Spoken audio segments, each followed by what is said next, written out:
When The Big Bang Theory first premiered on CBS in 2007, the sitcom introduced audiences to a quirky group of socially awkward scientists and their new neighbor across the hall, Penny.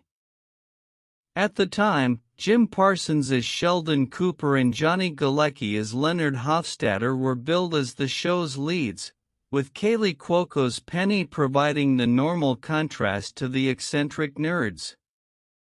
The early seasons revolved heavily around Leonard's pursuit of Penny, their evolving friendship with Sheldon, and the clash between science-driven characters and Penny's everyday relatability.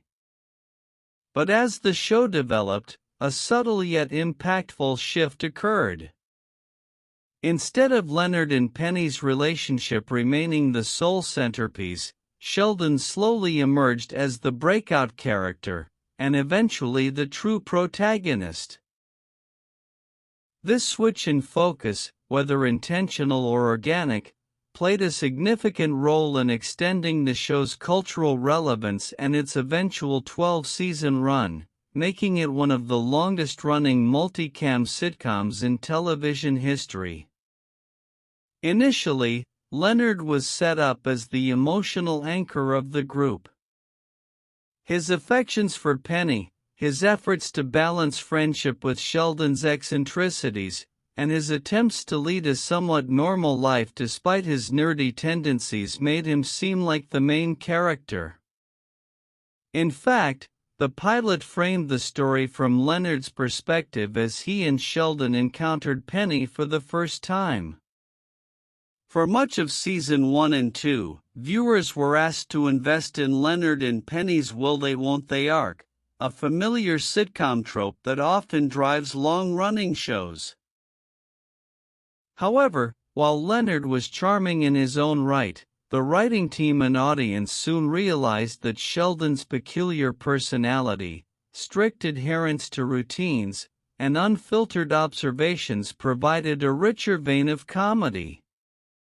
His interactions with the world around him became the highlight of the series, and fans tuned in not so much to see Leonard's next move with Penny, but to watch Sheldon struggle with everyday life. Sheldon's rise as the true lead wasn't just because he was funny, it was because he was unique. Television had seen plenty of everyman protagonists like Leonard before, but rarely had a sitcom given so much space to someone so unapologetically idiosyncratic. Jim Parsons' performance elevated Sheldon from being a one-note stereotype of the socially inept genius into a layered character who was at once frustrating, hilarious, and oddly endearing. The more the show leaned into Sheldon's quirks, the more it found new comedic possibilities. His need for a spot on the couch, his unusual relationship contracts, and his childlike enthusiasm for things like comic books or trains became signature elements of the show's identity. By gradually making Sheldon the centerpiece, The Big Bang Theory differentiated itself from other ensemble sitcoms and carved out a unique identity in a crowded television landscape.